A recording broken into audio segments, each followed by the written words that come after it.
Legislative Assembly also can't touch the provisions that the state of Jammu and Kashmir and shall be an integral part of India. Can't touch that. It can't touch 370.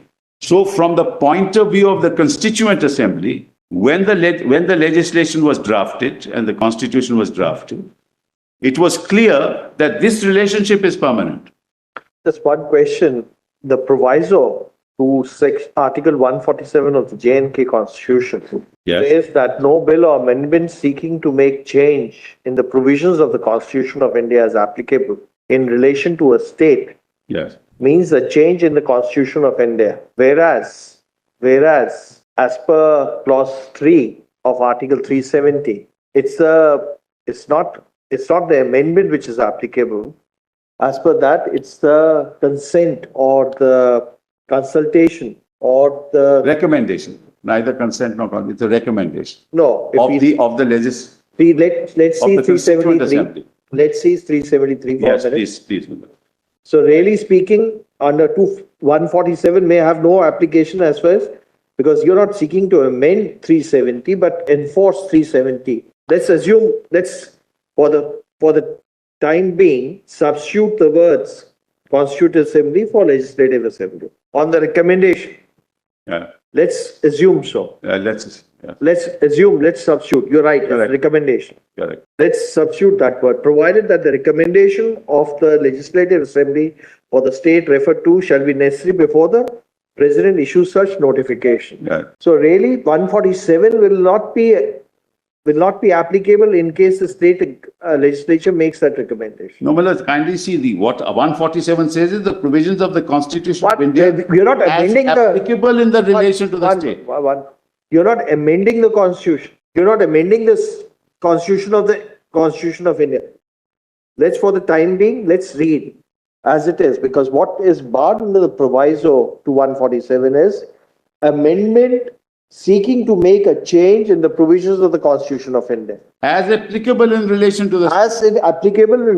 Which is why 370 is incorporated, Malad, in the Constitution of Jammu and Kashmir. As it stood then, that's the application order. We're not talking about the Constitution of India here. Sibal, doesn't it, I'm just thinking aloud, Yes. does it not mean that the proviso, the implication is that once the provisions of the Constitution of India are made applicable by different orders, yes, you through an amendment cannot deactivate that's all that it. we are saying. Nothing more. Deactivate a provision which has already been applied to the Constitution. That's all that we are saying. Nothing more than that. We're not amending the Constitution of India. We're amending the constitutional order applicable to the state of Jammu and Kashmir, which makes 370 applicable. And it can't even be moved in the House. And if it can't be moved in the House, it can't even move the bill. It can't be moved in Parliament. As I see it, it's that you can't go back. Suppose after consultation, the CO has been issued, order has been issued, notification has been issued, certain provisions of the Constitution have been made applicable. Yes.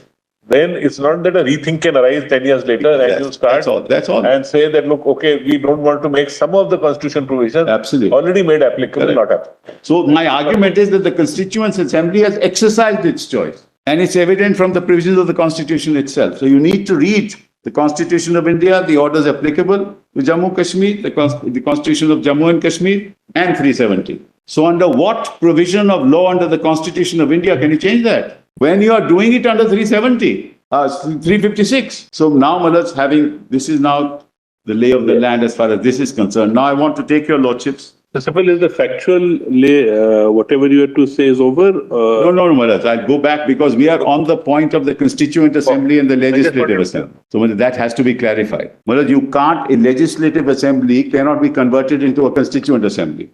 My basic argument is that. Under what power can you convert a Legislative Assembly into a Constituent Assembly? Which is that power? As a matter of fact, Praja Sabha was turned into a Constituent Assembly, 1951. Well, there was a direct election, I believe, at that point in time. Praja Sabha was not all directly elected. But I'll check that out. But I don't want to make a statement, and I'm sure of it. No, there was not. I mean, I don't want to give an answer without being sure of it. Unless you're sure about it. That's right. I always hesitate to do that. My learned friends are far more, articulate on those issues than I am. Well, according to me, and I'll give that date, why should I say anything? The Constituent Assembly was directly elected in Jammu and Kashmir. But I don't want to, I must be sure of it before I say that. I know it says that Constituent Assembly consisting of representatives of the people elected on the basis of adult franchise shall be constituted forthwith for the purpose of framing a constitution. So I was aware of it, but I was not sure where it was. I just wanted to mention. Unlike us, we were indirectly elected, our Constituent Assembly.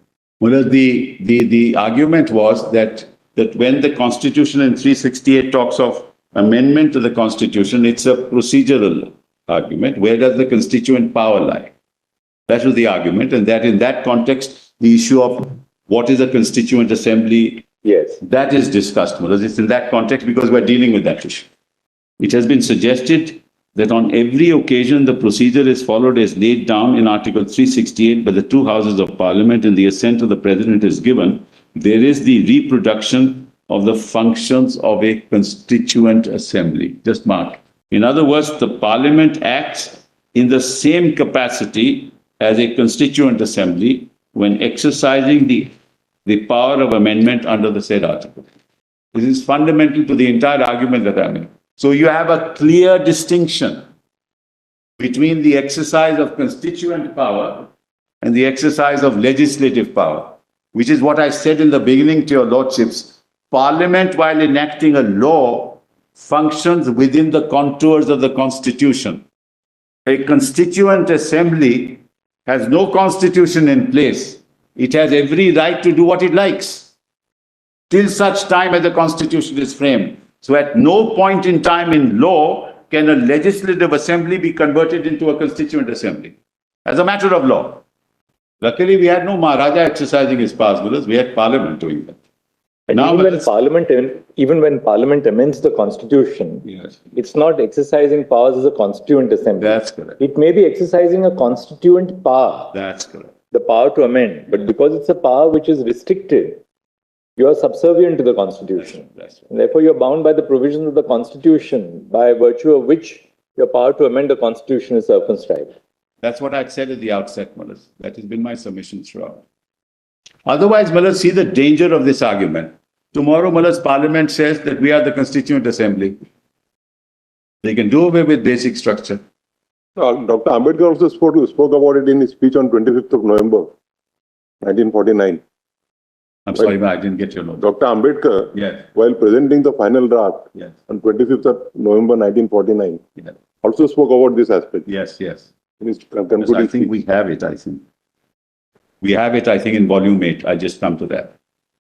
No, the point I'm making is a more fundamental point which impacts the future of our country. If you, in principle, say that a parliament can convert itself into a constituent assembly, then where do we go from there? Forget about this case. I'm far more worried about our future. Parliament can never say that because that constituent assembly is a political process, which I said at the beginning. It's a political process in the context of the aspirations of all those participating in the constituent assembly as to what the state should be like. How do you meet the aspirations of the different segments of the community which have to be met, and what kind of provisions should be put in place? So it's the genesis of the politics of the day which determines what kind of constitution we want. Which is why, when you talk about diversity, when you talk about minorities, we talk about Dalits, we talk in our constitution, what were we faced with? In 1947, what were we faced with? We were faced with a situation where disparate communities, diverse communities, different religions, different races came together to be part of the Union of India. And their aspirations had to be met. So you had provisions with the Dalits, you have provisions with the minorities. You have provisions dealing with reservations, the scheduled castes, the scheduled tribes. That's a political process.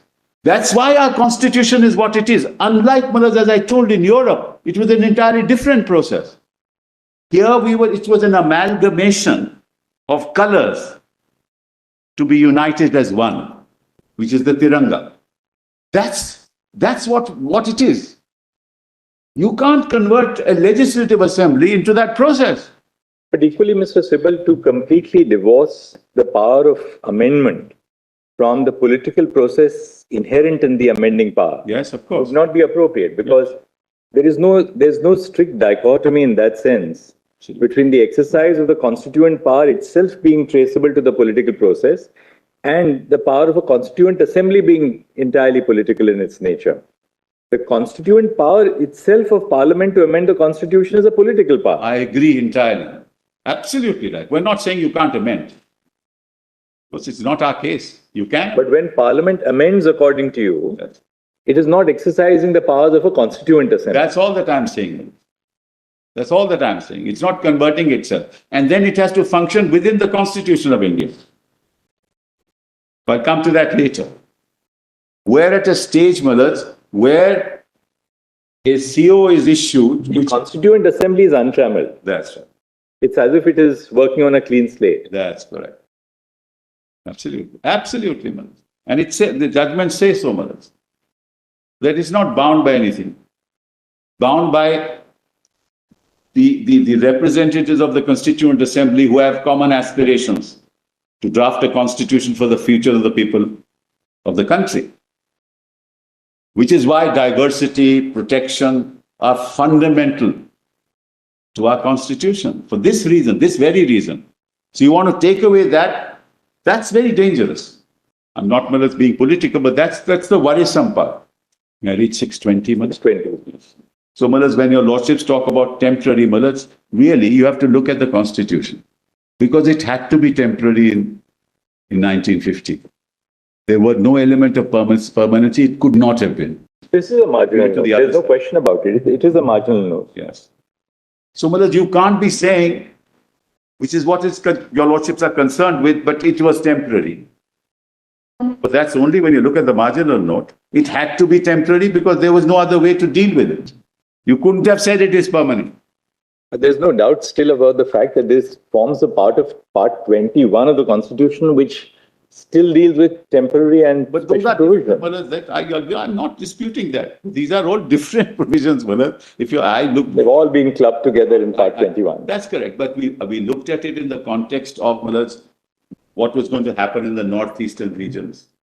Gujarat and Maharashtra together, what was to happen there.